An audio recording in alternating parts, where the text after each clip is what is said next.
He ran. Through the dark and the pressing trees and the silence that felt like hands, he ran and did not stop until the village lights were ahead of him and the forest was behind. He collapsed just inside his door, chest heaving, back pressed hard against the wood.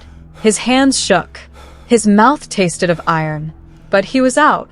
He was safe. That was what he told himself, kneeling there on his floor in the dark, trying to slow his breath. He was safe. He was out. He did not yet understand that something had come with him. Not a figure. Not a shadow trailing behind him through the trees. Nothing that could be seen or heard or named.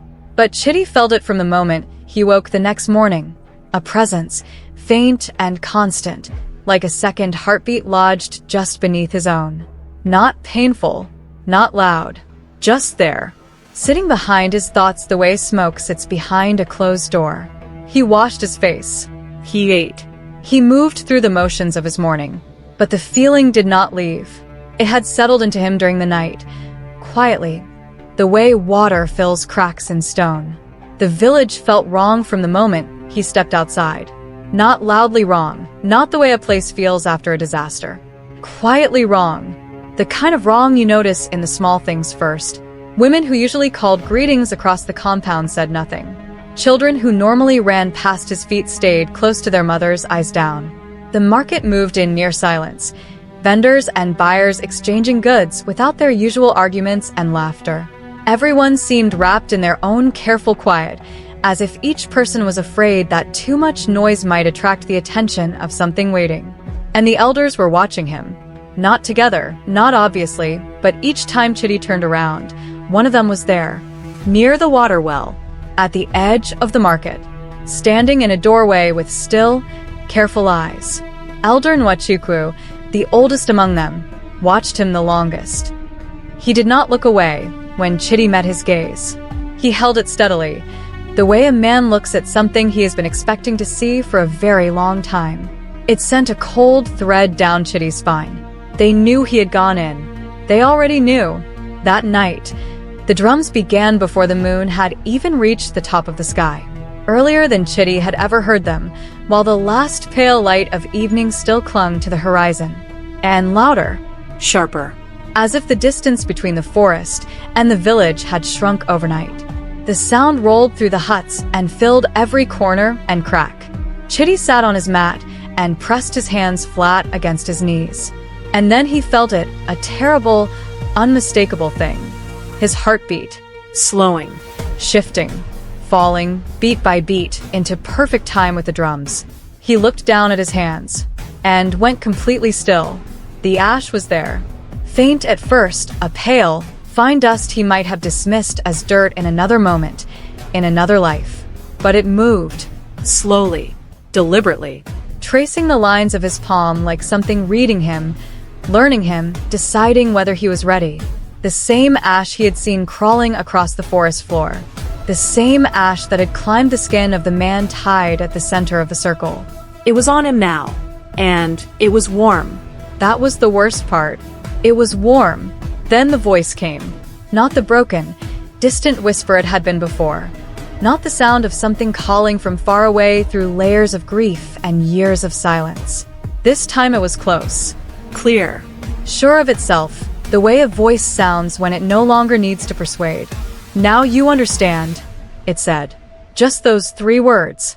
Steady as a verdict. Chitty pressed both hands against his ears. The voice did not stop. It was not coming from outside. It was coming from the space the presence had been filling since the night before, from somewhere inside him.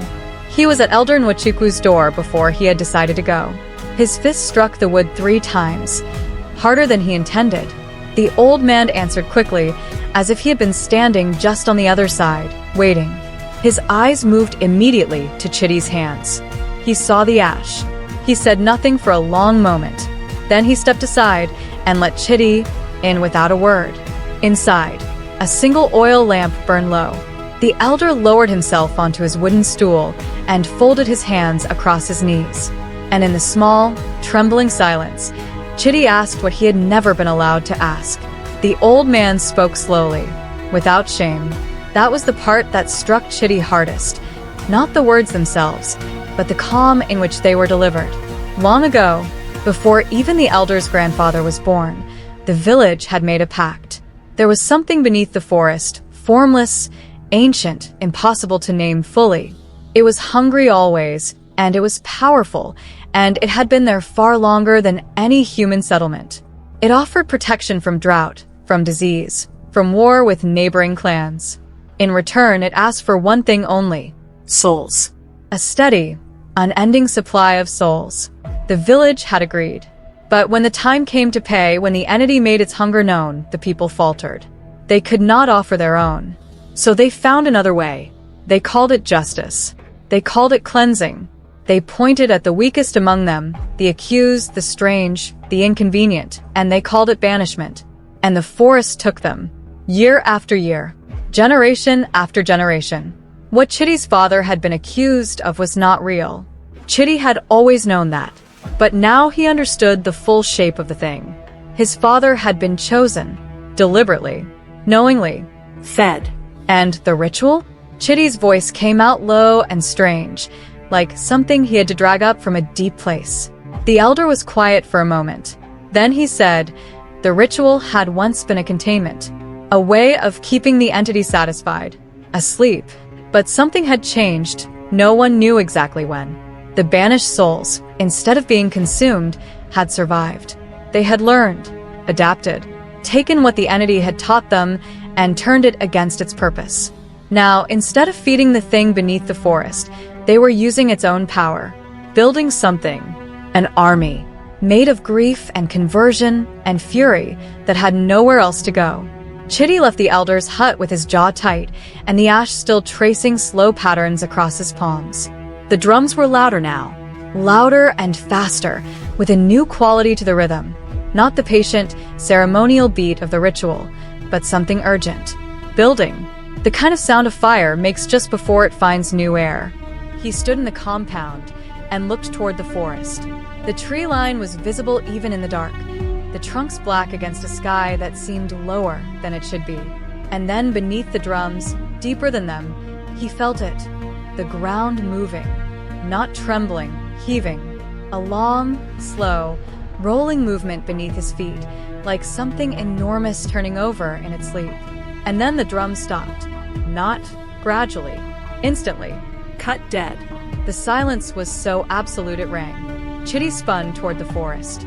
The trees along the edge were bending, not from wind, bending inward, their tops pulled toward the center as if by a single massive force below.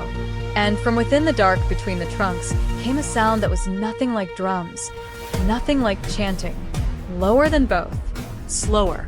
The sound of something vast and ancient opening its eyes for the first time in a very long time. Then they came, out of the tree line and into the open ground of the village, the spirits walking in rows. Their eyes burned brighter than Chitty had ever seen them, full orange flame now, not embers, steady and furious. Villagers screamed. Doors flew open and then slammed shut again. The elders ran, or tried to. The spirits did not hurry. They did not need to. They moved with the calm of those who have waited long enough that rushing feels beneath them. They moved through the village in pairs, stopping before each door, raising their ash-covered hands, marking, choosing, converting, returning the dead, one soul at a time. One stopped before Chitty, the same figure from the clearing, the same cracked face, the same amber eyes that had once held something he recognized. It looked at him for a long moment, long enough that the screaming around them seemed to fall away, leaving only this small, impossible space between them. Then it spoke. You watched, it said. Now you belong. The ash left its hands and crossed the air and found a skin, warm, alive, spreading.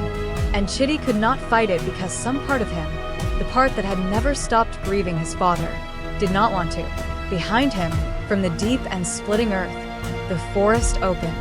Something ancient and enormous rose within. And the drums began again.